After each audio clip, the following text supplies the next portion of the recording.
اعوذ باللہ من الشیطان الرجیم بسم اللہ الرحمن الرحیم الصلاۃ والسلام علیک یا رسول اللہ وعلی آلک و اصحابک یا نبی اللہ۔ تمام تر تعریفیں اللہ جل شانہ جل جلالہ جل شانہ کی ذات اقدس بابرکات کے لیے۔ اللہ رب العزت رب العالمین اپنی صفات میں یکتا، اپنی ذات میں یکتا، اپنے اوصاف میں یکتا ہے۔ تمام تر قدرتیں، طاقتیں، حکمتیں، دانائیاں، غرض تمام علم اللہ رب العزت کے قبضہ قدرت میں ہے۔ بے گنت بے حساب درود اور سلامتیاں ہوں، رحمتیں ہوں، برکتیں ہوں، فضل ہو، کرم نوازیاں ہوں۔ جس قدر اللہ کو علم ہو، کوئی مخلوق اس کو گن نہ سکے اور اس کا تعین نہ کر سکے۔ اتنی رحمتوں کے نزول، برکتوں کے، انعامات کے، فضل کے، سلامتی کے نزول ہوں۔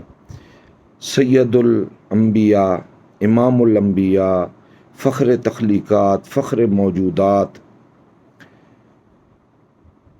ہمارے آپ سب کے آقا و مولا حضرت محمد صلی اللہ تعالیٰ علیہ وآلہ وازواجہ و اصحابہ وبارک وسلم، خاتم المرسلین، خاتم النبیین پر، آپ کی آل پاک رضوان اللہ تعالیٰ علیہم اجمعین پر، تمام صحابی اور صحابہ کرام رضوان اللہ تعالیٰ علیہم اجمعین پر، آپ صلی اللہ تعالیٰ علیہ وآلہ وسلم کی تمام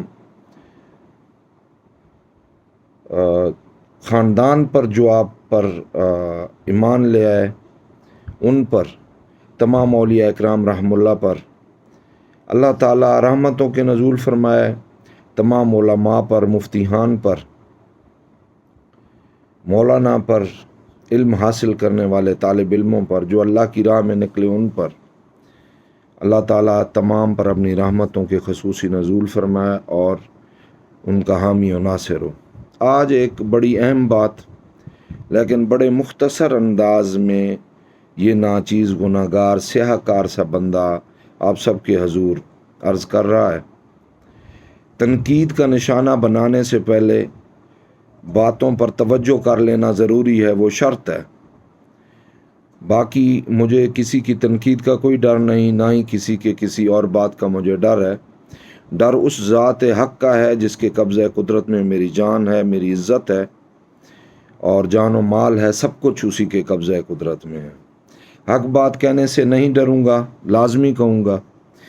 ایک تو معافی چاہتا ہوں کہ بڑا عرصہ ہوا کوئی عرض نہیں گزار سکا، عرض نہیں کر سکا آپ سب کے سامنے کوئی ایسا موضوع۔ کچھ طبیعت ٹھیک نہیں تھی، اللہ تعالیٰ تمام پر خیر و برکت فرمائے، اور تمام سننے والوں کو بھی السلام علیکم ورحمۃ اللہ وبرکاتہ۔ جو موضوع ہے وہ ہے کفر اور اسلام، مسلمان ہونا اور کافر ہونا، یہ موضوع ہے۔ اگر پسند کریں گے تو اینڈ تک سن لیجئے گا ساری بات کو، اور میرے لیے میرے اللہ کے ہاں بڑا اجر عظیم ہے۔ گزارش یہ ہے کہ تمام کفار جو اسلام کو نہیں مانتے، رسالت پر یقین نہیں رکھتے، اسلام کے بنیادی باتوں پر عمل پیرا نہیں ہیں، اس میں سے اگر ایک بات بھی کو تسلیم نہیں کرتے تو کوئی بھی شخص ہو وہ کافر ہے۔ الف سے لے کے یا تک جتنے بھی فرمودات اللہ رب العزت کے ہیں، نبی کریم صلی اللہ تعالیٰ علیہ وآلہ وازواجہ وصحبہ وبارک وسلم کے، ان میں سے کسی پر بھی اعتراض کرنا یا انکار کرنا کفر ہے۔ تو تمام مشرکین ہو گئے، وہ کافر ہو گئے۔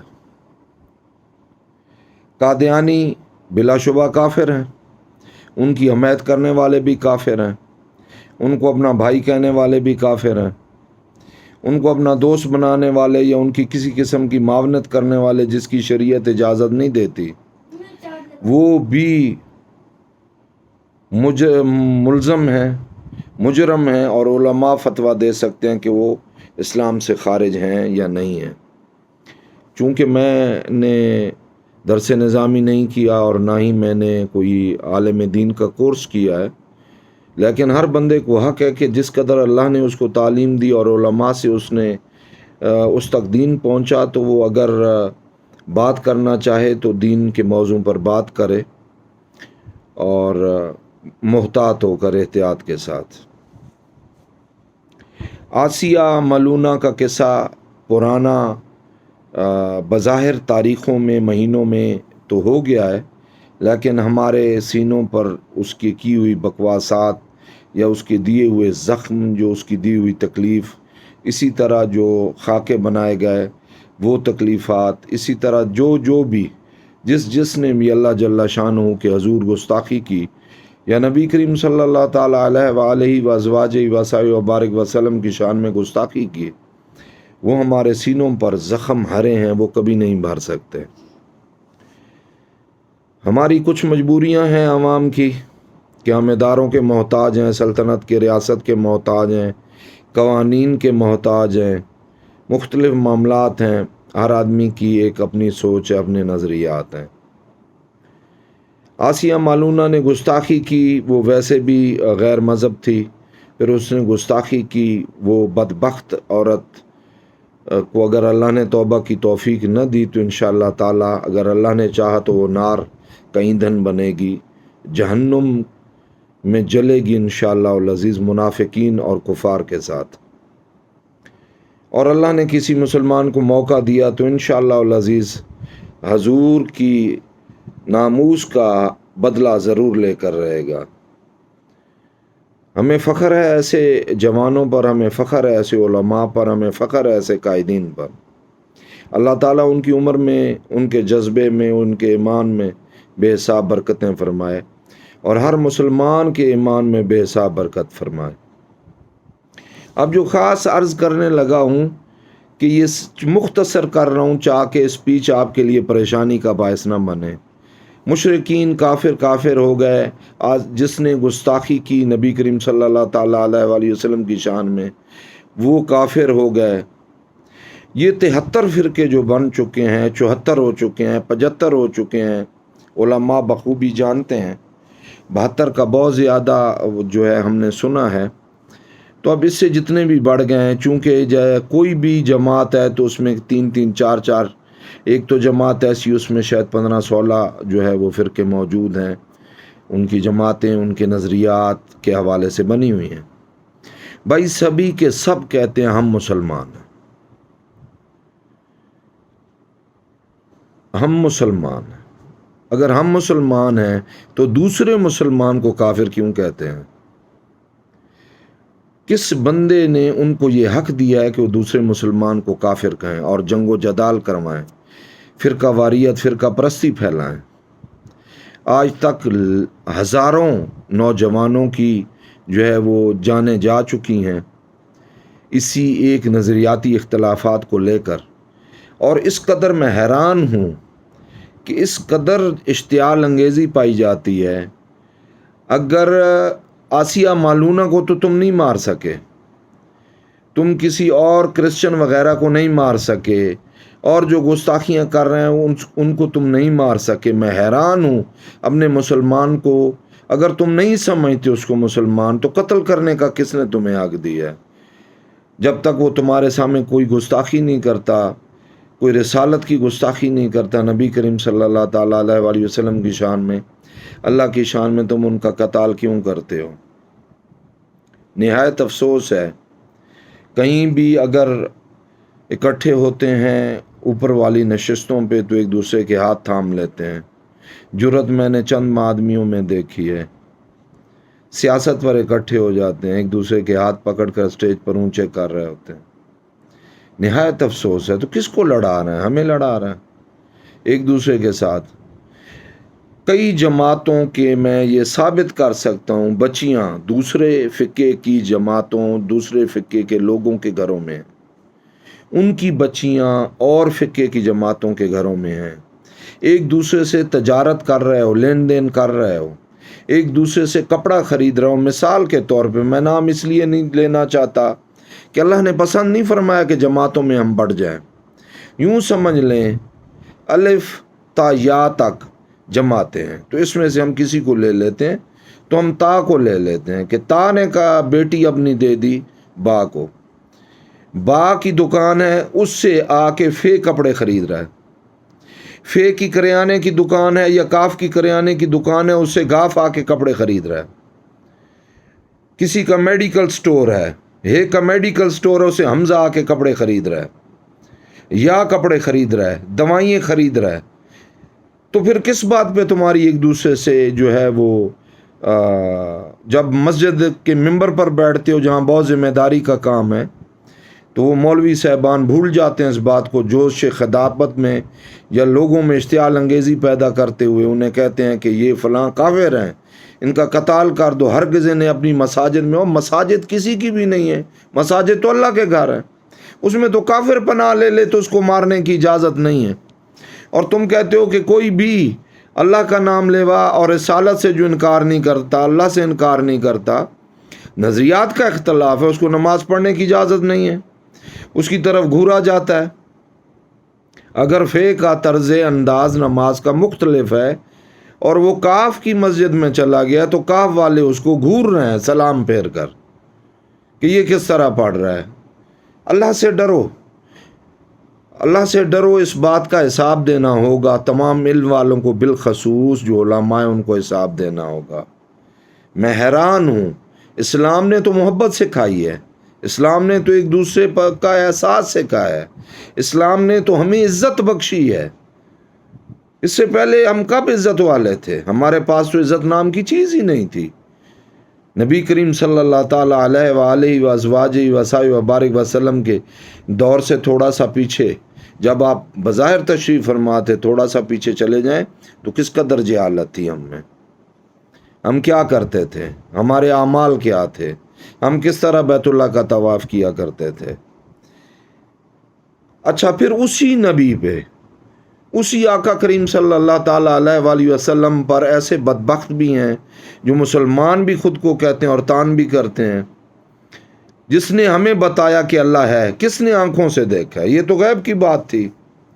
حضرت سیدنا جبرائیل امین علیہ الصلوۃ والسلام کو آتے ہوئے، وحی لاتے ہوئے، پیغام دیتے ہوئے کس مولوی نے، کس عالم دین نے اپنی آنکھوں سے دیکھا ہے؟ کیوں کہہ رہا ہے دوسرا کافر ہے؟ کیوں کہتے ہیں دوسرا بدعتی ہے؟ کیوں کہتے ہیں دوسرا ناری ہے؟ کیوں کہتے ہیں کہ یہ غلط فضول باتیں کر رہا ہے؟ اگر کوئی نہیں مانتا کسی حوالے سے تو اپنے عقائد تک اپنے آپ کو محفوظ رکھے، دوسروں کو کیوں تکلیف اور پریشان کرتا ہے؟ کس بات کی ہم نام نہاد تو مسلمان ہیں، کس بات کی ہم مسلمان ہیں؟ ہمیں دین نے اجازت دی ہے کہ ہم دوسروں کا قتال کریں، مساجد پر انہیں ماریں، میلاد شریف کی اسٹیجوں پر بم پھینکے جائیں؟ ہمیں اسلام نے ہرگز اجازت نہیں۔ اسلام نے ہمیں جہالت سے نکالا، ہمیں عزت دی، ہمیں عزت دار قوم بنایا۔ ہم عزت والے نہیں تھے، ہمیں تو استنجے کا پتہ نہیں تھا، ہمیں تو پاکی کا نہیں پتہ تھا، ہم تو پلیت رہنے کو اہمیت دیتے تھے، ہر وقت ناپاک رہنے والے لوگ تھے۔ ہمیں اسلام نے عزت دی، تاریخی جملہ ہے، اور آپ نے بھی سنا ہوگا، اس لیے بیان نہیں کرتا لیکن نام بیان کر دیتا ہوں، سیدنا عمر فاروق رضی اللہ تعالیٰ تو کیا فرماتے ہیں، جب شہر کے قریب پہنچے تو آپ کا غلام بیٹھا تھا اونٹ پہ یا اونٹنی پہ، تو پھر آگے بڑھ کے وہاں کے گورنر نے کہا کہ حضور کیا کہیں گے، یہ جو دیکھ رہے ہیں ان پر کیا اثر پیدا ہوگا؟ تو آپ نے ارشاد فرمایا کہ ہم بدترین قوم تھے، ہمیں عزت اسلام نے دی ہے، اسلام نے ہمیں سکھایا ہے غلاموں کے ساتھ یہ سلوک کریں، اور ہم اپنے مسلمانوں کے ساتھ کیا سلوک کر رہے ہیں۔ مساجد یہ تیری ہے، یہ میری ہے، یہ فلاں جماعت کی ہے، یہ الف کی ہے، یہ با ہے، یہ تا ہے، یہ سا ہے۔ کیوں بھائی؟ مساجد تو اللہ کے گھر ہیں، وہاں تو کافر پناہ لے لے تو اس اجازت نہیں اس کو مارو۔ میں حیران ہوں، یہی باتیں جا کے حرم شریف میں کیوں نہیں کرتے آپ تمام لوگ؟ ایک دوسرے کو کافر کیوں نہیں کہتے؟ کیوں جانے دیتے ہو حرم پاک میں دوسرے کو؟ اگر وہ کافر ہے تو اس کو تو اجازت ہی نہیں ہے جانے کی۔ اور ایک دوسرے کو ہم ہیں ہی کون کافر کہنے والے؟ کتنے گھر اجڑ گئے، کتنے سہاگ اجڑ گئے، کتنے ماں باپ کا سایہ چھن گیا بچوں کے سر سے۔ دین نے ہمیں یہ درس نہیں دیا، دین نے ہمیں یہ نہیں سکھایا۔ مجھے دکھ ہوتا ہے، آج اگر ایک مٹھی ہوتے تو آج ہم ذلت کی زندگی نہ گزار رہے ہوتے، آج ہم رسوا نہ ہوتے۔ علماء کی عزت نہیں ہے ایک دوسرے کے آنکھوں میں، ہماری آنکھوں میں دوسرے علماء کی عزت نہیں رہی، اسی وجہ سے نہیں رہی۔ علماء کی عزت کرنا سیکھیں، خواہ وہ کسی جماعت سے تعلق رکھتا ہو۔ یار جب وہ آپ کے گھر ملنے آتا ہے، وہ کسی سے بھی تعلق رکھتا ہو، تو اس کو بوسو کنار کیے جا رہے ہیں، اس کو گلے لگایا جا رہا ہے۔ اور جب آپ لوگ ممبر رسول پر بیٹھتے ہیں تو وہاں پر بیٹھ کر کہتے ہیں یہ کافر ہیں، ان کے ساتھ کھانا بھی جائز نہیں ہے۔ اسلام نے اجازت دی کہ آپ کسی کے خلاف بدگمانی کریں، تو ایک صحیح میں وہ بیٹھ کر کہتے ہیں کہ یہ بابے اگر اتنے سچے ہوتے تو مکھی سے اپنے حصے کا حلوہ چھین کر لے آتے۔ وہ تو حدیث بیان کر رہا ہے، تو قرآن کی بات کر رہا ہے، نہیں تو شیطان کی بات کر رہا ہے۔ ڈر، مجھے کوئی ڈر نہیں ہے کہ تو مجھے مروا ڈالے گا یا تیری جماعت کے لوگ مجھے مار ڈالیں گے، مرنا تو ہے میں نے، اور میری جان اللہ کے قبضے میں ہے، اس وقت تک مجھے موت نہیں آ سکتی، نہ کوئی اذیت پہنچ سکتی ہے جب تک میرا رب نہ چاہے۔ وہ کرونا سے ڈر گئے ہو اور ناک پہ کپڑے چڑھا لیے ہم سب نے، اور اگر کوئی ایسی بیماری آ جائے کہ ہمیں آنکھیں ڈھانپنی پڑے، اسلام کہہ رہے اپنی نگاہوں کو نیچا رکھو، تو اگر کوئی ایسی بیماری آ جائے کہ آنکھوں پہ پٹی باندھنی پڑے یا کوئی اینک پہننی پڑے، چشمے پہننے پڑیں، تو ہم پہن لیں گے۔ اللہ اور اللہ کے رسول کو نہیں، کہ حکم کو نہیں مان رہے ہیں۔ کس نے اجازت دی ہے کہ کہیں بھی بیٹھ کر ممبر رسول پر، اللہ نے تجھے عزت دی، تو عالم دین ہے، یہ گفتگو تجھے زیب ہی نہیں دیتی جس طرح کی تو گفتگو کر رہا ہے۔ تو کن کو لڑا رہا ہے آپس میں؟ امت کو لڑا رہا ہے آپس میں۔ تیرے دل میں اللہ کس نے بتایا کہ اللہ ایک ہے؟ کیا دلیل ہے تمہارے پاس کہ اللہ ایک ہے؟ ہمیں ہمارے آقا نے بتایا کہ اللہ ایک ہے، ہم مان گئے، ہم ایمان لے آئے کہ اللہ ایک ہے۔ آقا نے ہمیں قرآن دیا تو اس کے ایک ایک حرف کو ہم ماننے کے لیے تیار ہیں، مگر آقا جل شانہ سے محبت کرنے والے جو ہیں ان کے ساتھ ہم انہیں کہتے ہیں کہ یہ کافر ہیں، فلاں جماعت کافر ہے، فلاں جماعت کافر ہے، فلاں گروہ کافر ہے۔ بھائی تو کون مسلمان ہے؟ اگر سارے کافر ہیں کون مسلمان ہے؟ ان کو بچیاں کیوں دیتے ہو؟ ان سے کاروبار کیوں کرتے ہو؟ ان سے لین دین کیوں رکھتے ہو؟ بہت افسوس ہے، یہ تمہارے اپنے نظریات کے اختلافات ہیں، یہ تمہاری اپنی سوچ ہے، اور ہر آدمی جو ہے وہ آئینے میں اپنی ہی صورت کو دیکھتا ہے۔ اسی لیے جب بیان کرتا ہے نا آدمی اپنے نظریات کا، میں جاہل سا انسان ہوں، میں کوئی عالم نہیں ہوں، وہ اپنے اندر کی بات کرتا ہے، یہ میرے اندر کی بات ہے جو میں کر رہا ہوں۔ چھوڑ دو فتنہ فساد، چھوڑ دو ایک دوسرے کو مارنا، چھوڑ دو ایک دوسرے کا قتل کرنا، چھوڑ دو مساجد کو بانٹنا ایک دوسرے کے ساتھ، پڑھنے دو یار، نماز کوئی پڑھتا ہے جس طرح کھڑا ہے اس کو کھڑے ہونے دو۔ کس نے منع کیا تمہیں؟ بلی اندر آ جائے تو خیر ہے، اگر انسان آ جائے جو اشرف مخلوق ہے تو وہ اس کی طرف گھورا جائے گا کہ یہ کس انداز سے نماز پڑھ رہا ہے، یا اسے بعد میں پکڑ کے جکڑ کے تو 8-10 جو ہے وہ ملا پکڑ لیں گے اور اسے کہیں گے تو بدعتی ہے، تو فلاں ہے، تو کافر ہے، تو درست نہیں ہے۔ کس نے حق دی ہے؟ کوئی حق نہیں ہے کسی کو بھی۔ اللہ سے ڈرو، اللہ کے رسول صلی اللہ تعالیٰ علیہ وآلہ وسلم کی شفاعت چاہتے ہو تو ڈرو۔ پھر جس نبی کے بارے میں بیٹھ کر، جس کی وجہ سے تمہارے نظریاتی اختلافات ہیں، ایک ہی ہستی کو لے کر نا، اس نے ہمیں جوڑا ہے، اس ہستی نے ہمیں توڑا نہیں، جوڑا ہے۔ اس نے ہمیں بتایا یہ قرآن ہے۔ ہمیں کب پتہ تھا کہ الحمد سے شروع ہوتا ہے والناس پر ختم ہوتا ہے؟ ہمیں کوئی پتہ نہیں تھا۔ کون سی شہادت ہے ہمارے پاس؟ کون سا شخص اس وقت دیکھ رہا تھا اپنی آنکھوں سے جو اب تک زندہ تھا، جس نے آ کے آج بھی ہمیں اس زمانے میں بھی گواہی دی ہے؟ ہم نے اسی کو مانا، اسی کی باتوں کو مانا، میں اس کو نہیں مان رہا ہے۔ کیوں؟ اس کی حقیقت کو جانتے ہی نہیں ہے کوئی۔ سچ کہوں تو اس کی حقیقت کو کوئی نہیں جانتا کہ اس کی حقیقت کیا تھی۔ اگر محمد نہ ہوتے صلی اللہ تعالیٰ علیہ وآلہ وسلم تو شاید یہ جہاں نہ ہوتا، یہ جہاں نہ ہوتا تو اللہ اپنے آپ کو ظاہر نہ فرماتا، اپنی نعمتوں کو ظاہر نہ فرماتا۔ سچی بات کہوں تو ہمیں تو اپنے بارے میں علم نہیں ہے کہ ہم کس کا تخم ہیں۔ یہ تو ہمیں نظر آتا ہے کہ ہمارے ماں باپ شریف ہیں، گارنٹی کس بات کی ہے؟ بہت افسوس ہے۔ آج بیٹھ کے نبی کی شان پر باتیں کرتے ہو، اس کے بتائے ہوئے علم پر یقین رکھتے ہو، مگر اس کی ذات پر بیٹھ کر انگلیاں اٹھاتے ہو۔ یہ تو بدبختوں کا کام تھا انگلی اٹھانا، منافق انگلی اٹھایا کرتے تھے، اشارہ کیا کرتے تھے۔ مسلمان کا یہ کام نہیں ہے۔ کس بات کے پھر ہم مسلمان ہیں؟ اگر ہماری وجہ سے کوئی مسلمان امن میں ہی نہیں ہے، ہماری زبان کی وجہ سے کوئی مسلمان امن میں ہی نہیں ہے، تو خود کو ہم مسلمان کیسے کہہ رہے ہیں؟ بس یہی کچھ کہنا تھا۔ بہت عرصہ ہوا میرے دل پر یہ ایک بوجھ تھا، اور اللہ ایسا چاہ رہا تھا کہ میں کہوں، میری اوقات نہیں ہے۔ اسی نے آ کے ہمیں اللہ کی پہچان کروائی۔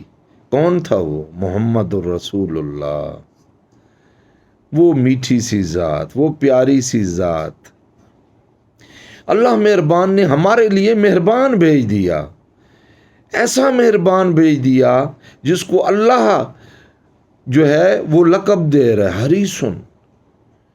اے میرے محبوب، تو اپنی امت کے بارے میں بہت حریص ہے۔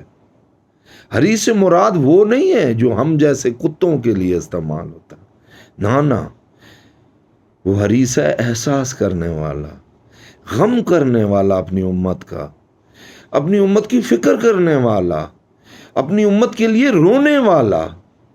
جب وہ روتا تھا، وہ صلی اللہ تعالیٰ علیہ وآلہ وسلم، جب آپ روتے تھے، کیا بھول گئے ہو وہ باتیں؟ انہوں نے تو نہیں کہا تھا کہ فلاں جماعت کی بخشش ہو اور فلاں کی نہ ہو۔ آپ تو کہتے تھے کہ اے میرے مالک میری امت کو بخش دے، اے میرے مالک میری امت کو بخش دے۔ وہ اربوں انسانوں کو جو ان کی امت میں سے گزرے اور گزریں گے، وہ ان کی شفاعت چاہتے تھے، اللہ سے بخشش چاہتے تھے، اور ہم سے ایک ہستی جو ہے اس پر ہم انگلیاں اٹھانے کے لیے تیار ہیں۔ یہی جھگڑے کی وجہ ہے نا۔ بہت افسوس ہے یار، کوئی تراویح 8 پڑھتا ہے پڑھنے دو، کوئی 20 پڑھتا ہے اس کو پڑھنے دو، کوئی اللہ رب العزت کو کلیم کہنے کی بجائے اگر اس کی زبان تتلاتی ہو تلیم کہہ رہے تو کہنے دو۔ اس کی رمز کو جانو، اس کی محبت کو جانو کہ وہ کس چاہت سے پکار رہا ہے اپنے رب کو، اور اپنے رب کے رسول کو، اپنے رب کے محبوب کو، ہمارے آقا کو کس طرح وہ پکار رہا ہے۔ بس اتنا ہی کافی تھا۔ کیوں یار، کیوں یہ نفرتیں پھیلا رکھی ہیں؟ کیوں تم نے قبرستان تو علیحدہ نہیں کی ہے نا؟ وہیں پہ ایک ہی جماعت 72 جماعتوں کے لوگوں کو دفنایا جاتا ہے۔ یار وہ ڈرو اللہ تعالیٰ کی ذات پاک سے۔ اگر کوئی غلط ہے تو جزا اور سزا اللہ کے ذمہ ہے۔ چھوڑو یہ فتنہ فساد، اس کا صرف امت کو نقصان نہیں ہو رہا، ملک کو بھی نقصان ہو رہا ہے، عالم اسلام کو بھی نقصان ہو رہا ہے۔ اور اپنے شہروں کو صاف ستھرا رکھو۔ جب ہم چلے جاتے ہیں کسی اور ملک تو صفائی کا خیال کتنا کرتے ہیں؟ ماچس کی ایک دیا سلائی، ایک تیلی نیچے نہیں پھینکتے۔ یار کوڑے کرکٹ سے بھر دیے ہم نے اپنے شہروں کو۔ اخبارات جن میں قرآنی آیات ہیں، جن میں احادیث ہیں، جن میں مقدس اور متبرک نام ہیں، ان کو ہم کوڑا کرکٹ پہ پھینک رہے ہیں۔ ان میں ہم نے آم کی پیٹیوں کو وہ اخبارات لگائی ہوئی ہیں، ان میں پھل فروش پھل لے کے آتے ہیں۔ کیوں یار؟ کوئی گوشت اس میں ڈال رہا ہے، کوئی کیا کر رہا ہے۔ اپنا اور ایک دوسرے کا خوب خیال رکھیں، اور حقوق العباد میں سب سے بڑا حق اپنے والدین کو، ان کا خوب خیال رکھیں۔ مجھ جیسے سیاہ کار سے کوئی کوتاہی غلطی ہو گئی ہو تو محبت سے معاف فرمائیں۔ اگر حق بات کہنے پہ غصہ آیا ہو تو پھر مجھے اللہ کے سپردوں میں، مجھے، میرے خاندان کو، میرے گھر والوں کو کوئی ڈر نہیں ہے۔ اللہ اور اللہ کے رسول اور آل مصطفیٰ کے سوا، اولاد مصطفیٰ کے سوا مجھے کسی کا ڈر نہیں ہے۔ قرآن میرے لیے مقدس ہے، اللہ مقدس ہے، اللہ کا رسول مقدس ہے، اور نبی پاک کی اولاد مقدس ہے۔ جینے دو، خود بھی جیو، دوسروں کو بھی محبت سے جینے دو، یہ نفرتیں ایک دوسرے سے چھوڑ دو۔ دنیا میں کوئی ایسی قوم نہیں جو پھر ہمارا مقابلہ کر سکے۔ صفائی کا خوب خیال رکھو، بچوں کو اس کی تعلیم دو۔